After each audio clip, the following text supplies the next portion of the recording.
नमस्कार, योग और जीवन कार्यक्रम में आप सभी का स्वागत है। कार्यक्रम के इस अंक में मैं हूं आपके साथ दीपक शर्मा और आज के इस कार्यक्रम का विषय है रोग प्रतिरोधक क्षमता के लिए यौगिक क्रियाएं। और इस विषय पर जानकारी देने के लिए आज हमारे साथ स्टूडियो में उपस्थित है हिमाचल प्रदेश योगासन खेल संघ से जुड़े 20 वर्षों से योग प्रशिक्षक श्री लक्ष्मीदत्त शर्मा जी। शर्मा जी, बहुत बहुत स्वागत है आपका कार्यक्रम में। धन्यवाद। और योग क्रियाओं को प्रदर्शित करने के लिए आज हमारे साथ हैं योग प्रदर्शक मोहित तनवर जी। आपका भी हम स्वागत करते हैं कार्यक्रम में।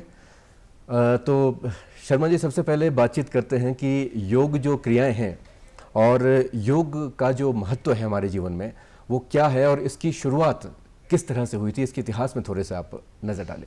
जी हाँ दीपक जी, वास्तव में योग हमारी बहुत प्राचीन विधा है जी। और इतनी प्राचीन है कि गीता में भगवान कृष्ण स्वयं कहते हैं कि इस योग को मैंने सबसे पहले सूर्य भगवान को दिया। जी। इमं विवस्वते योगम प्रोक्षवाद नमहम अव्ययम विवस्वते मनुर्विक्ष्वाक्षु, यानी कि मैंने सबसे पहले इस योग को, अब उन्होंने कहा अविनाशी योग, देखो उन्होंने शब्द प्रयोग किया अविनाशी योग। इस अविनाशी योग को मैंने सबसे पहले सूर्य भगवान को दिया और सूर्य भगवान ने फिर उसको आदि मनु ने इक्ष्वाकु को, और वहां से हमारे ऋषि मुनियों की परंपरा से होता हुआ हम तक आया। जी। तो योग की जब हम बातचीत करते हैं तो योग एक देखा जाए तो पूरी तरह से हमारी दिनचर्या में शामिल होना चाहिए।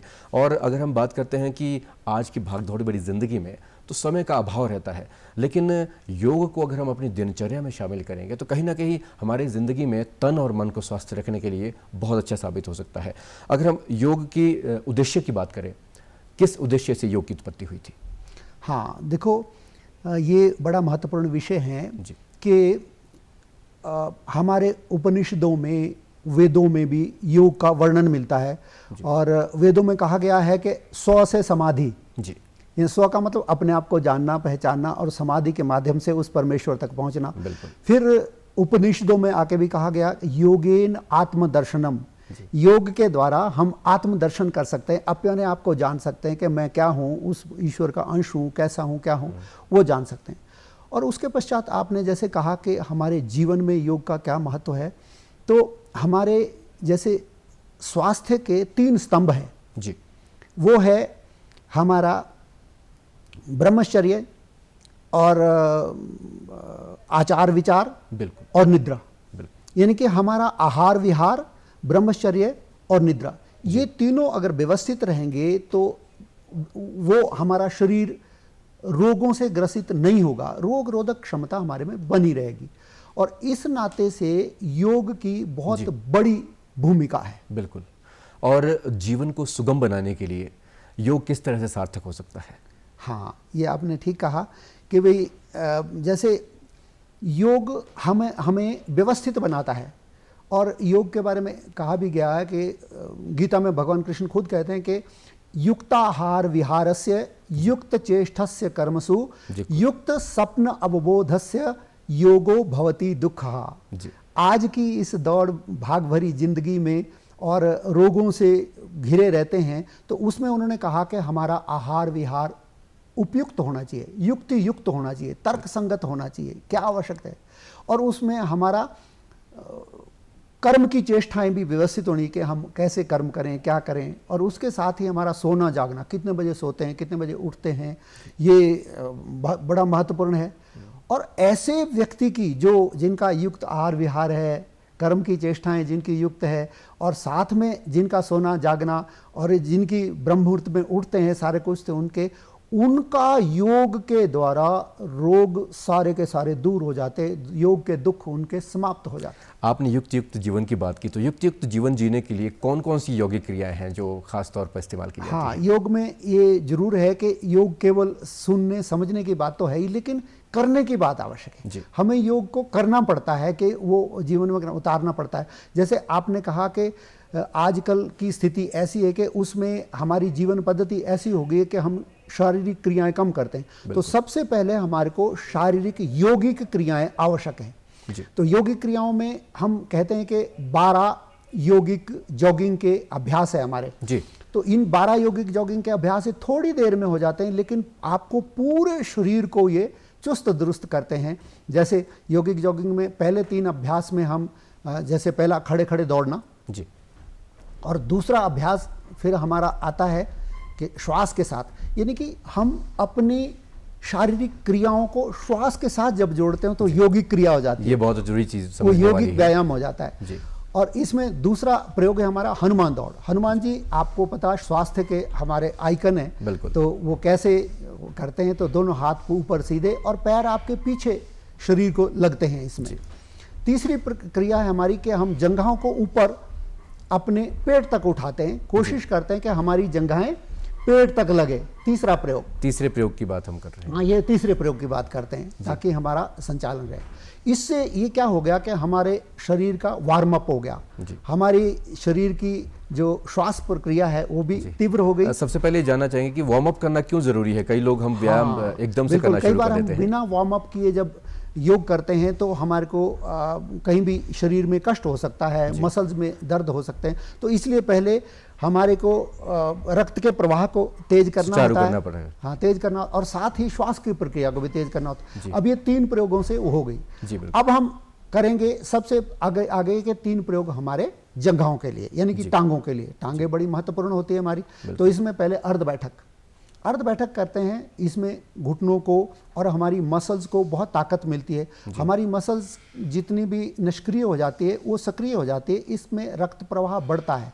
तो इसमें जितनी आवश्यकता और क्षमता हमारी होती है उसके मुताबिक करते हैं। जिसकी क्षमता किसी के लिए निषेध भी हो सकता है, कोई ना कर सकता है। हाँ, जिनको घुटनों में बहुत दर्द है, वात की बहुत पीड़ा जिनको है, वो इसको कम करें या बिल्कुल हल्का करें। इसमें श्वास की क्रिया भी साथ में चलना जरूरी है। बिल्कुल, श्वास की क्रिया तो जैसे मैंने बताया, हर क्रिया के साथ श्वास को, और श्वास का एक सिद्धांत है योग में, जब हम शरीर को सिकोड़ते हैं या आगे झुकाते हैं तो श्वास बाहर जब हम शरीर को पूरा प्रसारित करते हैं या पीछे की ओर झुकाते हैं तो शरीर श्वास भीतर, ये सामान्य नियम है। जी बिल्कुल। अगला हमारे 3 प्रयोग हमारे फिर स्ट्रेचिंग के लिए जी, कि भाई हम आगे हाथ आगे करके पैर को अंतर देके और हाथों का संतुलन आगे करते हैं और दाईं बाईं ओर को स्ट्रेच करना, 1 और दूसरी ओर 2, और इसमें जितना कुछ कर सके उतना करें। कुछ लोग पूरा बैठ सकते हैं, अब मोहित जी तो इनका अभ्यास है तो पूरा बैठ रहे हैं नीचे, कुछ लोग कम भी कर सके तो उनको जितनी अपनी क्षमता है उसके अपनी क्षमता के अनुसार करना चाहिए। क्षमता से अधिक नहीं, क्षमता का अतिक्रमण नहीं करना चाहिए। धीरे धीरे हमारा अभ्यास हो जाता है। अगला प्रयोग हमारा है, ये छठा प्रयोग है हमारा, ये दाईं बाईं ओर हम वीरभद्र आसन में जाते हैं। इसमें भी ये भी स्ट्रेचिंग हमारी जंघाओं की होती है। ये छठा प्रयोग है। ऊपर देखना, सर्वाइकल से लेकर हमारी एड़ियों तक का व्यायाम इसमें हमारे को मिलता है और हमारी क्षमता के अनुसार धीरे धीरे इसकी उसको गति भी बढ़ा सकते हैं और इसकी हम जिसको कहना समय भी बढ़ा सकते हैं कि ज़्यादा देर तक करें। ये एक बहुत जरूरी बात है कि किसी भी आसन को हमें कितनी देर तक करना चाहिए। हाँ, जैसे ये तो यौगिक जॉगिंग है, ये हमारी क्षमता के अनुसार करना चाहिए, धीरे धीरे बढ़ाना चाहिए, एकदम नहीं करना चाहिए। जो पहले शुरू में करते हैं प्रारंभ में, उनको धीरे धीरे करें। अगला अभ्यास हमारा 7वां है, वो है श्वास योग। ये हमारे श्वास योग में हमारे पूरे श्वास भरते हैं, फेफड़ों को भरते हैं, हमारे फेफड़ों का साइज बना रहता है और फेफड़ों में हमारे को कभी भी ब्रोंकाइटिस, निमोनाइटिस और जो भी हमारे अस्थमा की समस्या हैं, ये हमारे को इससे नहीं होती है। इसमें श्वास क्रिया का ध्यान रखना बहुत ज़रूरी है। श्वास क्रिया को पूरा श्वास भरना, हमारे फेफड़ों का साइज बना रहे। कई बार हम श्वास कम लेते हैं, पूरे फेफड़े भरते नहीं तो पूरे फेफड़े फूलते नहीं है, बिल्कुल, उससे हमारे पोर पूरे नहीं खुलते, ऑक्सीजन का पूरा अवशोषण नहीं हो पाता। तो ये श्वास योग उसके लिए बहुत श्रेष्ठ है। ये बड़ी आयु के लोग भी कर सकते हैं, तो ये करना चाहिए ताकि हमारे को श्वास जनित रोग ना हो। फिर उसमें अगले 3 प्रयोग हमारे कमर के लिए। जी, आपने देखा कमर हमारे शरीर का बड़ा महत्वपूर्ण भाग है। कहते हैं ना कि किसी की तो कमर ही टूट गई। कमर जिसकी टूट गई तो पहले त्रिकोण आसन करते हैं हम, दोनों हाथ दाईं बाईं ओर, और उसमें हम ये त्रिकोण आसन, और इसको अब गति में करते हैं 1 2, क्योंकि जब यौगिक जॉगिंग में और आसन में यही अंतर है कि आसन धीरे से करते हैं, पूर्ण स्थिति में रुकते हैं, लेकिन यौगिक जॉगिंग में हम लगातार इसको करते हैं और श्वास के साथ करते हैं। इसका अगला प्रयोग है कोण आसन। ये त्रिकोण आसन था, अब कोण आसन में, यानी कि हाथ अब हमारा दाएं हाथ बाएं पांव की तरफ जाएगा और ऊपर देखते हैं तो इसमें भी हमें पूरा व्यायाम मिलता है। हमारे जो आसपास की कमर के आसपास की चर्बी इकट्ठी हो जाती है। अधिक आयु वाले और जो महिलाएं हैं उनको वो खास तौर पर थोड़ा धीमा करें, वो पूरा पैर उनका जमीन तक नहीं लगता तो घुटनों तक जाए हमारा हाथ, कोई बात नहीं, लेकिन करना चाहिए जरूर, धीरे धीरे, सबके लिए आवश्यक है ये। जिनको वीपी वगैरह हो वो थोड़ा कम करें, उछल कूद के जितने ये कम करें उनको धीमे करना चाहिए। जी बिल्कुल। अगला प्रयोग जो तीसरा प्रयोग है कमर के लिए, वो हमारा आधा सूर्य नमस्कार, तीसरा प्रयोग। लेकिन इसमें थोड़ी सावधानी है, जिनको कमर में दर्द हो या जिनको लंबर या सर्वाइकल की समस्या हो वो आगे ना झुकें, वो पीछे तो सावधानी झुकें से योग को करना लेकिन होगा। आगे ना झुकें तो उनको लाभ मिलता। शेष लोग उसको पूर्ण गति से कर सकते हैं लगातार। अब हमारे 11वां 12वां जो 2 प्रयोग है वो हमारे हैं संपूर्ण शरीर के लिए। जैसे बच्चे उछल कूद करते हैं वैसे ही जब हम आ जाते हैं तो ऐसे करते हैं, तो हाथों को दोनों दानों ओर उठाकर और ऊपर ले जाते हुए उछलते हुए 1 2 3 4 ऐसे लगातार हम करते जाते हैं। और इसको मैं ये कह रहा हूं, बच्चों की रुचि का एक तरह से आसन भी हो सकता है, उनके लिए भी बहुत हमें भी अच्छा लगता है, हमारी आयु में भी। और आप देखते हैं कि अगर इसको लगातार करते रहोगे, अगर आप ऐसे 100 बार कर लोगे तो आपका जो जिसको कहना कि इम्यूनिटी भी है, रक्त संचार भी आपकी बहुत रक्त पूरी तरह से संचार बढ़ जाता, इम्यूनिटी बढ़ जाती है। अंतिम में हमारा ट्विस्टिंग, पूरी बॉडी को ट्विस्ट करना, जिसको हम त्रिभंगी योग भी करते हैं। 3 भंगिमाएं शरीर की बनती है। ये हमने पैर इधर घुमाए तो बाजू इधर गए, फिर गर्दन उधर गई, ये त्रिभंगी योग है जी। तो ये त्रिभंगी योग ये हमारे शरीर को ट्विस्ट करता है और पूरे शरीर को करता है। तो ये जो 12 क्रियाएं थी, क्रियाएं हैं, ये बड़ी महत्वपूर्ण है और 2 मिनट में हो जाती है, जी 2 से 3 मिनट तो में। हमें शुरुआत जो है इन 12 क्रियाओं से ही करनी चाहिए। जी हाँ, 12 क्रियाएं, मतलब इतना भी अगर हम रोज कर लेंगे, रख लेते हैं तो भी काफी। आजकल जो भाग दौड़ भरी जिंदगी है और बहुत सारे जो हमारे जितने कर्मचारी हैं वो सुबह 7 या 8 बजे घर से निकल जाते हैं और शाम को भी देरी से घर में पहुंचते हैं, तो कोई ऐसा आसन उनके लिए बताया जाए जो ऐसा संपूर्ण आसन हो, संपूर्ण व्यायाम हो, जो एक बार में वो करें और उनके पूरे के पूरे शरीर के जो है। हाँ, आपका मतलब है थोड़ी देर में पूरा एक्सरसाइज। हाँ बिल्कुल, हो जाए। उसके लिए सूर्य नमस्कार जो है ना बहुत श्रेष्ठ है। सूर्य नमस्कार में 7 आसन आते हैं और बाकी 5 पोज उसमें रिपीट होते हैं, 12 इसके पोज होते हैं। तो सूर्य नमस्कार में पहला पोज हमारा होता है प्रणाम आसन का जी। और दूसरा फिर आता है ये ऊर्ध्व ताड़ासन, जिसमें ऊपर लेते हैं श्वास भरते हुए जी। और तीसरा फिर हमारा पाद हस्त आसन, श्वास को छोड़ते हुए इसमें श्वास को छोड़ना है, नीचे आते हैं। चौथा मेरा हमारी बाईं टांग को पीछे ले जाते हैं, ये हमारा अश्व संचालन आसन है, ये दक्षिण अश्व संचालन आसन है, ऊपर देखते हैं। और अगला 5वां जो इसमें है ये हमारा पर्वतासन, इसमें एड़ियां जमीन पे लग जाती है और थोड़ी हमारी कंठकूप से लग जाती है, ये भी श्रेष्ठ आसन है। फिर छठा है हमारा ये साष्टांग प्रणाम आसन। देखो साष्टांग का मतलब 8 अंगों का, यानी कि इसमें 2 पैर, 2 घुटने, 2 हाथ, ये 6 और छाती और माथा, बस ये जमीन से लगते हैं। जब हम गुरु को या भगवान को प्रणाम करते हैं तो इसी साष्टांग आसन में करते हैं, तो ये भी बड़ा श्रेष्ठ आसन। फिर 7वां पोज है हमारा, इसमें भुजंग आसन, यानी कि भुजंग की तरह ऊपर उठना और पीछे देखना, कमर के लिए बहुत श्रेष्ठ है और पेट की चर्बी भी कम होती है।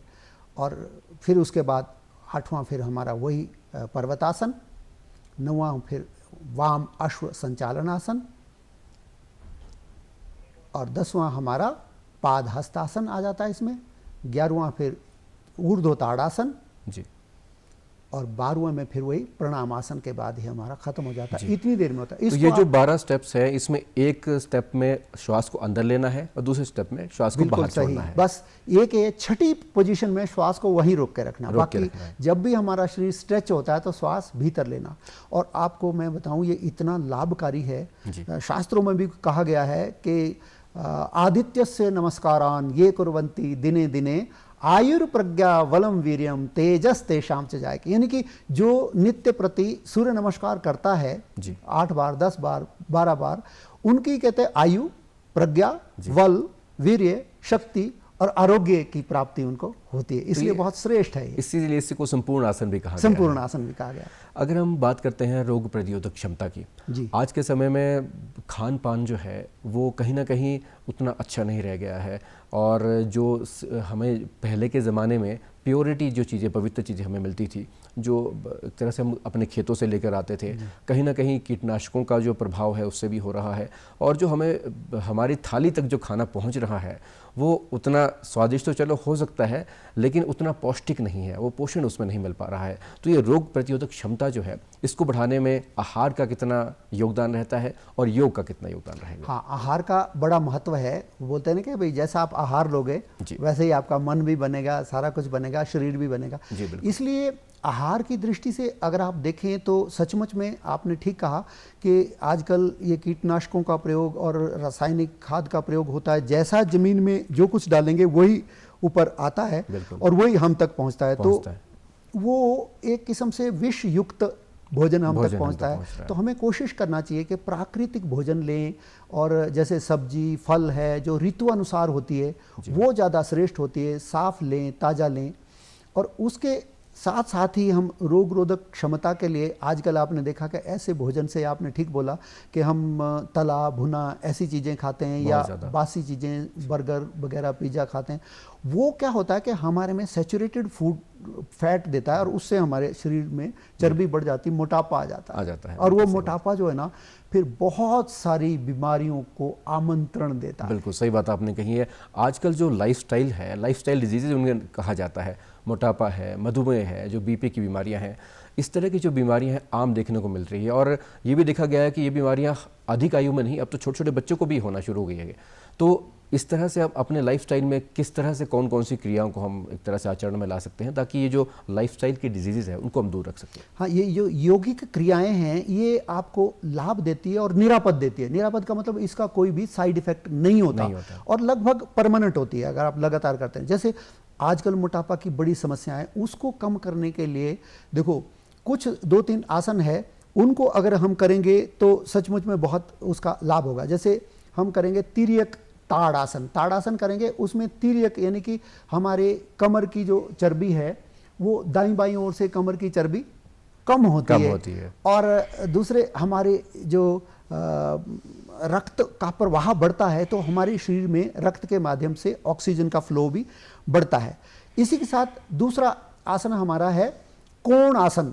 ये भी हमारे कमर की चर्बी को भी कम करता है और शरीर को चुस्त दुरुस्त बनाता है जी। और ये इसको हम जब आसन को करते हैं तो पूर्ण स्थिति में थोड़ी देर रुकना और कितनी देर करना, जितनी देर भी हम इसमें रुकते हैं उतनी देर उतना हमें ज़्यादा लाभ होता है। इससे हमारी कमर ट्विस्ट होती है तो जो कमर के आसपास का जो फैट्स है वो कहीं ना कहीं वो पिघलता है। बस यही ध्यान रखना है कि जिनको कमर की ज़्यादा दर्द है, समस्या है, सर्वाइकल है या लंबर की है या स्लिप डिस्क है, उनको आगे झुकने वाले नहीं करने चाहिए शेष लोग।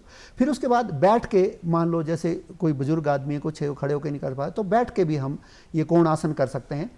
दोनों टांगों को फैला देते हैं, हाथों को ऊपर करके, और बारी बारी दूसरे उल्टे हाथ से उल्टे पैर को छूना श्वास के साथ। यानी कि जब नीचे आए तो श्वास हमारा बाहर हो, ऊपर हाथ जाए तो श्वास अंदर हो। श्वास अंदर की तरफ। और इसको अगर मान लो किसी को ज़्यादा मोटापा है और वो उसको तकलीफें नहीं है कुछ, तो वो थोड़ा और गति में भी कर सकते हैं। तो वो पूर्ण गति में करते हुए और इसको 100 बार करें, 200 बार करें, 300 बार करें, लेकिन अपनी क्षमता के अनुसार कर सकते हैं। सबको नहीं करना चाहिए। फिर उसके बाद इसी तरह मोटापा के लिए हम लोग कहते हैं कि भाई आसनों के साथ साथ हमारे प्राणायाम भी आवश्यक होता है जी। जैसे हम कपाल भाती प्राणायाम जी। कपाल भाती प्राणायाम हमारे शरीर की चर्बी को धीरे धीरे फैट को पिघलाता है। तो जिनको मोटापा है, जिनको मान लो ये तो ध्यान रखना पड़ता भाई उनको वीपी ना हो, तो वो ज़्यादा देर करें इसको, 1 सेकंड में एक बार। और जो स्वस्थ है वो दुगनी गति से भी कर सकते हैं, वो अपनी गति बढ़ा भी सकते हैं। अपनी गति बढ़ा सकते हैं, वो दुगनी गति से भी कर सकते हैं, कोई समस्या नहीं। और आधा घंटा पौना घंटा करेंगे आप तो स्वाभाविक 100, 150, 200 ग्राम आपका वजन कम होता है। फिर भोजन में भी ध्यान रखना, लेकिन निरंतरता उसमें जरूरी है। ऐसा ना करें कि भाई वो प्राणायाम कर लिया और उसके बाद परोंठे घी वगैरह वो कर लिया, नहीं। फिर वो सादा भोजन लें, अच्छा भोजन लें और सुपाच्य भोजन लें। जी। आपने भोजन को पचाने की बात की, तो पाचन तंत्र का कितना ज़्यादा प्रभाव रहता है हमारे जो मोटापे को कम करने के लिए? देखो, रोग रोधक क्षमता बढ़ाने के लिए पाचन तंत्र बड़ा जरूरी है। अगर हमारा पाचन तंत्र व्यवस्थित होगा, पाचन तंत्र का मतलब होगा कि जो भोजन हम लेते हैं वो भोजन हमारे लीवर के द्वारा सप्त धातुओं में परिवर्तित होता है। तो रस, रक्त, मांस, मज्जा, अस्थि, चर्म और शुक्र, ये 7 धातुएं। ये 7 धातुएं हमारे संपूर्ण शरीर को रोग रोधक क्षमता से बढ़ा के रखती है और हमारे शरीर को व्यवस्थित रखती है। तो उसके लिए हमें अपने इस लीवर को और अपने मणिपुर चक्र यानी कि जिसमें सारे पाचन तंत्र होते हैं उसको व्यवस्थित रखना होता है। उसके लिए आसनों में अगर हम देखें तो पहला आसन हम कर सकते हैं पाचन तंत्र के लिए, लेट के कर सकते हैं हम, पीठ के बल लेटते हुए, और उसमें उत्तान पाद आसन, यानी कि पैरों को हम 30 डिग्री अंश तक उठाते हैं और जितनी हमारी क्षमता है उतनी देर रोकते हैं। पहले शुरू में 10 सेकंड रोकें, फिर 20 सेकंड, फिर 30 सेकंड, फिर 2 मिनट, 3 मिनट, 5 मिनट तक रोकेंगे।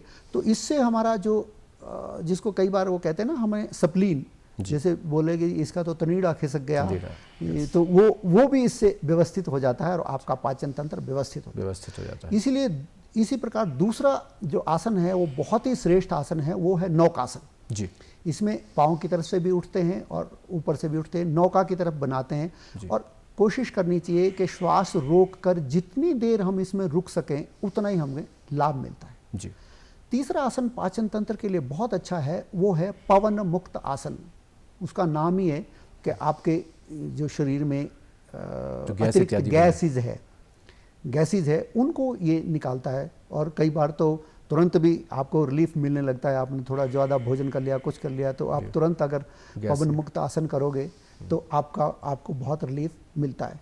और इसी तरह पाचन तंत्र को व्यवस्थित करने के लिए 2 हमारे प्राणायाम भी है।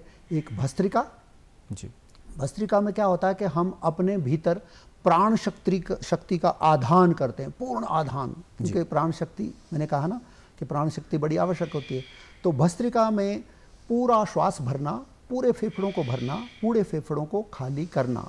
उससे क्या होता है कि आपकी जो प्राणवायु है आपके फेफड़ों के माध्यम से, एल्बोलाइज के माध्यम से आपके रक्त वाहिका में नलियों से मिलकर आपके हार्ट में जाती है और हार्ट से पंप होकर आपकी एक एक कोशिका को ऊर्जा मिलती है। भस्त्रिका जो प्राणायाम है उसकी खासियत है कि इसमें जो वायु है वो फेफड़ों में और छाती को फुला के हमें करनी चाहिए और दूसरे आसनों में हमें पेट में भरनी चाहिए।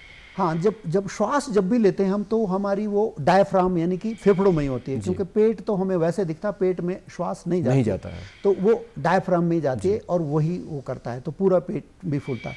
इसी तरह इसमें हम पाचन तंत्र के लिए हमारा बहुत अच्छा ये कपालभाति भी उसमें बहुत श्रेष्ठ होता है, जो अभी आपने हमको बताया।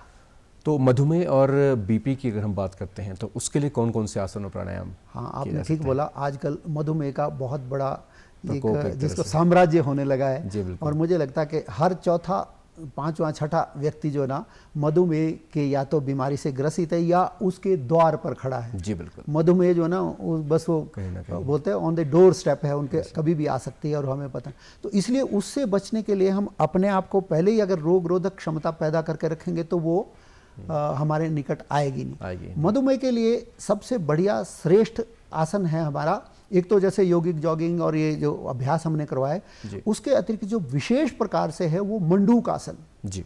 मंडूक आसन में हम वज्रासन में बैठते हैं और वज्रासन में बैठ के हम दोनों मुट्ठियां बंद करके और श्वास बाहर छोड़ते हुए और मुट्ठियों को हम नाभि चक्र में लगाते हुए और नीचे झुक जाते हैं। यहाँ जितनी देर हम रुकेंगे उसका उतना ही लाभ होगा। आपको यहाँ नाभि की धड़कन भी सुनाई देगी।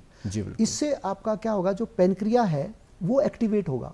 पेनक्रिया एक्टिवेट होने से इंसुलिन निकलेगी और आपकी जितनी भी अतिरिक्त शुगर होती है, इंसुलिन क्या होती है, वो इंसुलिन होता है आपकी कोशिकाओं की चाबी होती है, उसमें चाबी खोलती है, उसमें जितना भी वो आपके कार्बोहाइड्रेट्स और ऑक्सीजन जाता है उसके भीतर जाता है, वो वहाँ पर रासायनिक क्रिया होती है और उससे आपको शक्ति, ऊर्जा होती है। और अगर वो कार्बोहाइड्रेट कोशिका के अंदर नहीं गया, बाहर ही रह गया, ब्लड में रह गया, तो फिर वो आपको बहुत तंग करता है। उसी को ही बोलते हैं कि इनको मधुमेह हो गया। तो मधुमेह के लिए एक ये, और दूसरा आसन हम इसमें अगर करना चाहें तो दूसरे आसन में हम वक्रासन, वक्रासन में भी हम अपने उसमें, वक्र का मतलब टेढ़ा मेढ़ा, यानी कि हम अपने इस पेनक्रियाज को निचोड़ते हैं ताकि वो एक्टिवेट हो जाए।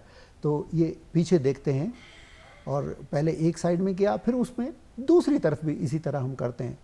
फिर उसके साथ ही मधुमेह के लिए हम लोग कपालभाति, कपालभाति मधुमेह के जो रोगी हो चुके हैं उनको आधा घंटा सुबह, आधा घंटा शाम जरूरी करना चाहिए। खाली पेट इसको करेंगे तो बहुत लाभ होता है। जी, और इसके साथ ही आप भस्त्रिका तो करें ही करें, क्योंकि ऑक्सीजन का फ्लो आपके अंदर रहेगा तो ठीक है। और व्यायाम अधिक करें। भोजन का ध्यान रखें कि हम ऐसी चीज़ें कम खाएं जिसमें कार्बोहाइड्रेट ज़्यादा है।